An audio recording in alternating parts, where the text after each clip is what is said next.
ज़माने कदीम में अल्लाह ताला के एक बहुत प्यारे नबी थे, हज़रत अय्यूब अलैहिस्सलाम। वो बहुत मालदार, नेक दिल और परहेजगार थे।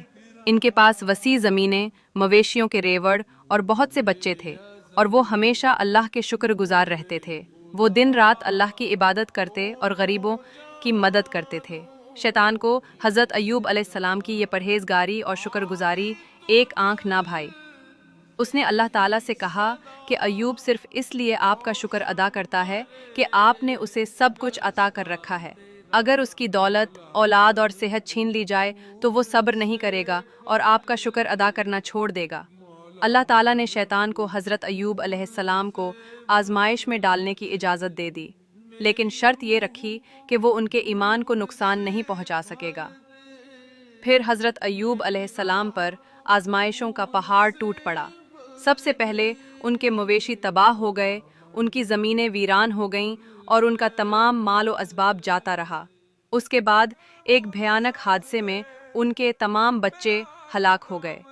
इन तमाम मुसीबतों के बावजूद हज़रत अय्यूब अलैहिस्सलाम ने अपने रब से शिकायत नहीं की।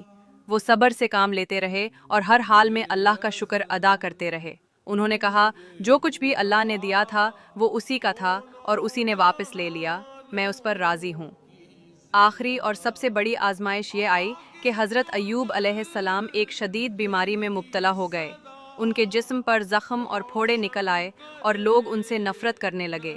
उनके दोस्तों और रिश्तेदारों ने उन्हें छोड़ दिया और उनकी हालत ऐसी हो गई कि लोग उनके पास से गुजरते हुए नाक पर रुमाल रख लेते थे। सिर्फ उनकी वफादार बीवी ही थी जो हर हाल में उनके साथ रही और उनकी खिदमत करती रही। ये बीमारी बरसों जारी रही।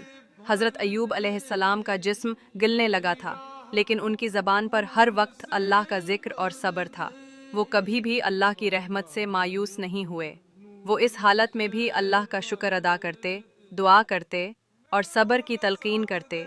आखिरकार एक दिन जब आजमाइश अपनी इंतहा को पहुंची, तो हज़रत अय्यूब अलैहिस्सलाम ने निहायत आजिज़ी से अल्लाह से दुआ की। और याद करो अय्यूब अलैहिस्सलाम को, जब उन्होंने अपने रब को पुकारा कि मुझे तकलीफ़ पहुंची है और तो सब रहम करने वालों से बढ़कर रहम करने वाला है। अल्लाह ताला ने उनकी दुआ कबूल फरमाई। अल्लाह ने उन्हें हुक्म दिया कि वो अपना पाँव ज़मीन पर मारे। जब उन्होंने ऐसा किया तो ज़मीन से एक ठंडा पानी का चश्मा फूट पड़ा। अल्लाह ने उन्हें इस पानी से नहाने और पीने का हुक्म दिया। जैसे ही उन्होंने ऐसा किया, उनके तमाम ज़ख्म और बीमारी दूर हो गई और उनका जिस्म पहले से भी ज़्यादा सेहतमंद हो गया। इसके बाद अल्लाह ताला ने हज़रत अय्यूब अलैहिस्सलाम को उनकी तमाम दौलत वापस अता की, बल्कि पहले से भी 2 गुना ज़्यादा अता की। उन्हें नए बच्चे भी अता फरमाए और उनका ख़ानदान पहले से कहीं ज़्यादा खुशहाल हो गया।